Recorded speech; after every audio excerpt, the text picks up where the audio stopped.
Beyiş nuru.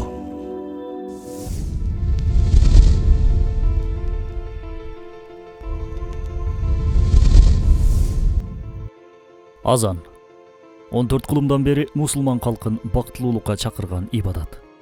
Исламдын символдорунан. Кайсыл жерде азан үнү жаңырса, демек ошол жерде ислам бар, мусулмандар бар деген мааниге келет. Демек, ким азанга тыюу салууну же үнүн азайтууну кааласа, бул исламды, мусулмандарды жок кылганга ташталган алгачкы кадамдар катары. Жан дүйнөсү, руху мусулмандардын болуусун каалабаган бир барлык деп атасак болот. Пайгамбарыбыз саллаллаху алейхи вассаламдын доорунда намазга мусулмандарды чакыруу үчүн алгач намазга деп кыйкырышчу.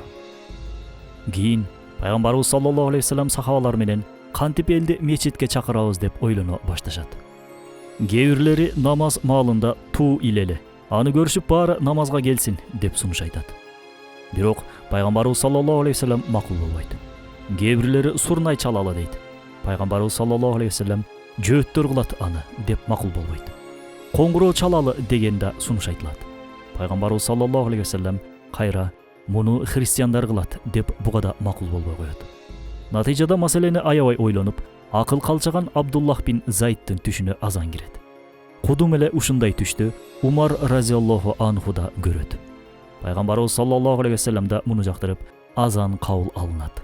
Натыйжада алгачкы азан 622-жылы 15-июнь күнү пайгамбарыбыз саллаллаху алейхи вассаламдын доорунда Мадинада Билал разияллаху анху тарабынан айтылган.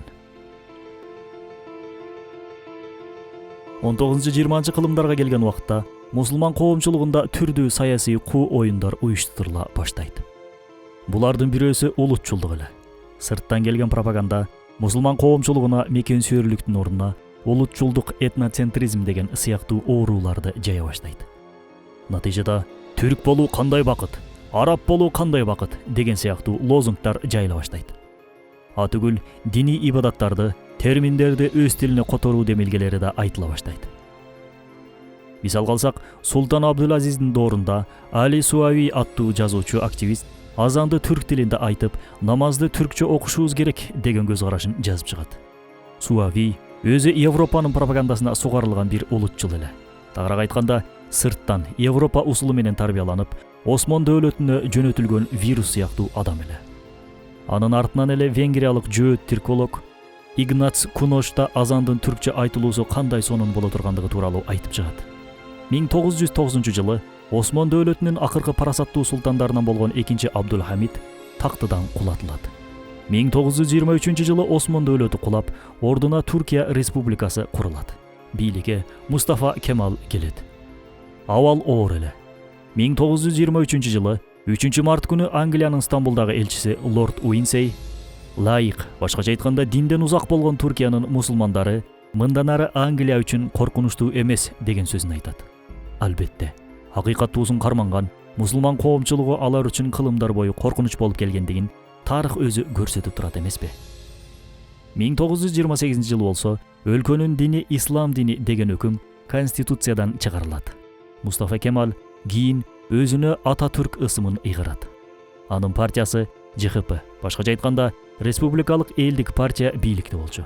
Башка атаандаш партия жок эле. Ал өлкөнү модернизациялайбыз, заманбап жашоо образына киребиз деген шылтоо менен мүмкүн болушунча батыш өлкөлөрүнүн бузук маданиятына окшотууга аракет жасайт. Тагыраак айтканда, сырттан, батыштан келген буйруктарга кыңк этпестен баш ийет. Ал эң алгач ислам дининин акыйкаттын, таухиддин негизги жайылтуучулары болгон аалымдарды сүргүнгө айдап, камап, куугундуктай баштайт. 100 миңдегендери өлтүрүлөт. Ким сакал койсо, селде оронсо өлтүрүлө баштайт. Атүгүл Фрат дарыясынан өлтүрүлгөн аалымдардын каны аккандыгын күбөлөр ушул күнгө чейин айтып келет. Бул окуялар тууралуу кийинки чыгарылышта албетте кенен айтып беребиз. Бул зулумдуктардын арасында дагы бир ары олуттуу, ары коркунучтуу окуя бар эле.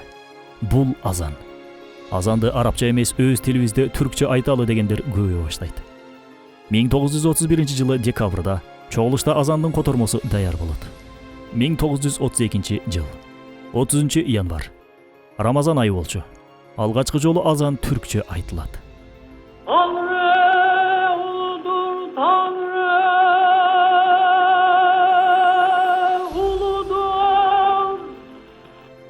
Имам болсо азыркы күндө имамдарыбыз кийген чапан менен эмес, тескерисинче фрак менен, англис костюму менен минбарга чыгат.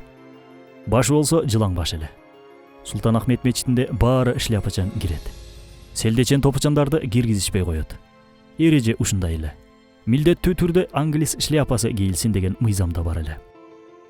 Башыңыздагы селдени чечип, шапка кийиңиз. Мени кара, Аким. Мен сенин ата-бабаларыңдын кийимин кийип турам. Бул селде. Бул баш менен кошо чыгат.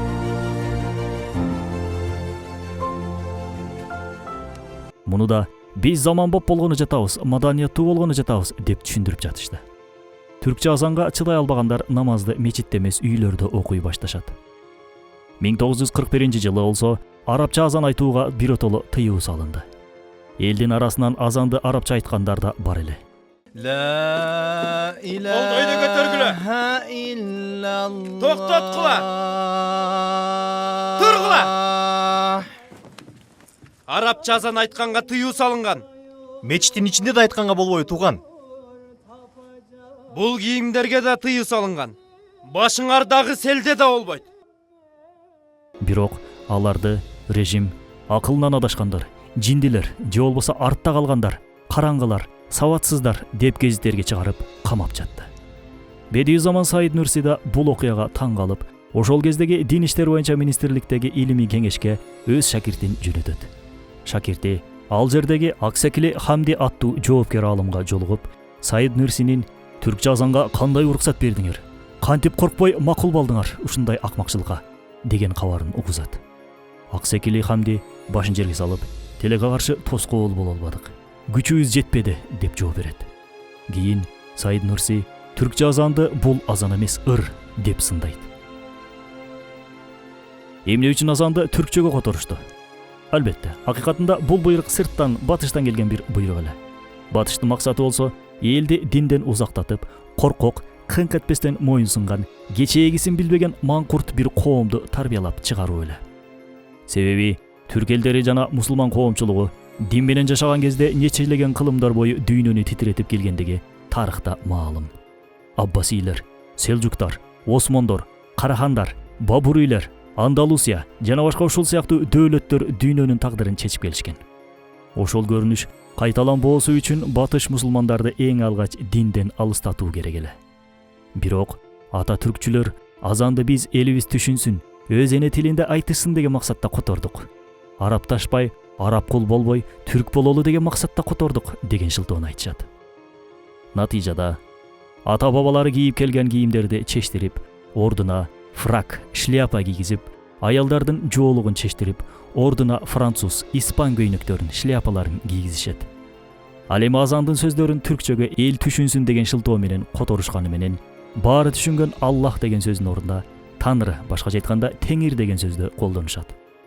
Ошол эле кезде Хайя алал фалах деген, башкача айтканда кутулууга шашылгыла деген сөздү фалахка шашылгыла деп которушпай арабча ойдон калтырып коюшат. Себеби күнүгө 5 маал кутулууга шашылгыла деген кыйкырык кемалисттердин саясаты үчүн кооптуу эле. Бедиузаман Саид Нурсинин динге кызмат кылган учурлары да ушул оор замандарга туш келген. Ал да кемалисттердин зулумдугуна учурап дээрлик 30 жыл бою түрмөдө жатат. 18 жолу уу беришет, бирок аман калат. Анын ушул 3 нерсе аткарылганда бале бизден кетет, бактылуулукка бет алабыз деп айтканы бар эле. Алар: биринчиси, азан арабча айтылышы керек. Экинчиси, Рисалей Нур тафсирлерин мамлекет өзү басышы керек. Үчүнчүсү, Ая София мечитке айланышы керек. 1950-жыл. Премьер-министрликке Аднан Мендерес келет. Ал дароо азанды арабчага которот. Арабча азан айтууга уруксат берген мыйзамды 15-июнь күнү кабыл алат. Эсиңиздерге сала кетсек, ислам тарыхында да алгачкы азанда 15-июнь күнү айтылган эле. 18 жыл бою түркчө айтылган азан акыр аягы 15-июнь күнү кайра оригиналына кайтат. Бул мезгилдери бир аз динге эркиндиктер берилсе да, бирок мамлекет көбүнчө кемалисттердин колунда эле. Аднан Мендерес көп өтпөй камакка алынат да элдин көзүнчө асып өлтүрүлөт. Анын өлтүрүлүшүнүн бир себеби да азанды арабча айтууга уруксат бергендигинде эле. Дүйнөнүн кайсыл жеринде болбосун азанды уккан кезде дароо намазга болгон чакырык экендигин түшүнө алабыз.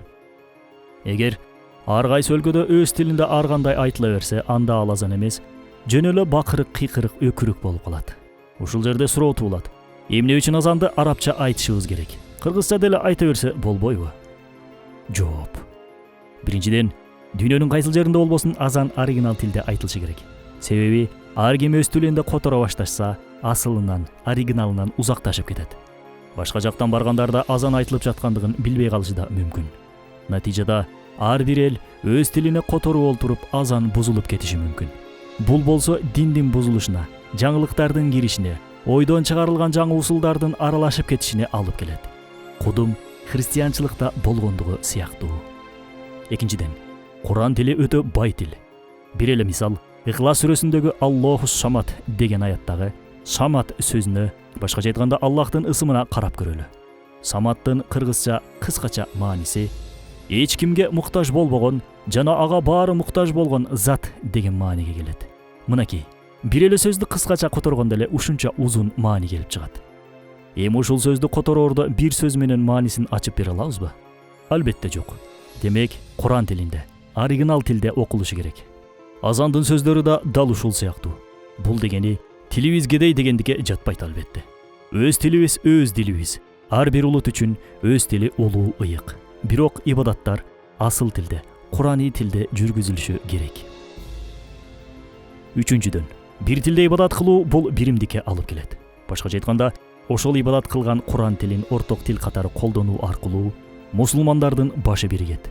Бул болсо, тарыхта болгон сыяктуу дүйнөнүн агымын өзгөртүүдө мусулмандар баш роль ойноп калат дегендикке алып келет. Ошондуктан арабташып кеттик, кыргыз болуш керек деп псевдопатриоттор кыйкырып чыгып жатышат. Албетте, бул патриоттордун тамыры да сары чачтууларга барып такалат. Төртүнчүдөн, түшүнүү маселесине келсек. Кээ бирлери материалдык кызыкчылык үчүн атасы сүйлөп угуп көрбөгөн кайдагы корейче, немисче тилдерди курска барып жатып эле үйрөнүп алат. А эмне үчүн ал телесаптан турган азанды үйрөнгөнгө, окуганга, котормосун түшүнгөнгө аракет кылбайбыз? Куран тилинин кээ бирки сөздөрүн кылымдар бою аталарыбыз күнүмдүк турмушта колдонуп келген. Атүгүл биз турмушта колдонуп жүргөн сөздөрдүн кээ бирлери да ошол тилден кирген. Дагы ушул сыяктуу акылмандуулуктарга байланыштуу азан арабча жана арабча айтылышы керек. Эмне үчүн арабча ибадат кылышыбыз керек? Өз тилибизде ибадат кылсак болбойбу? Деген суроо да туулат ушул жерде. Мунун ачыкталышын кийинки чыгарылыштарда албетте ачып беребиз, эгер кааласаңыздар.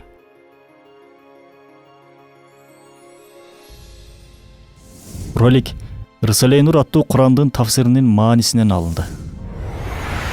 Бейиш нуру.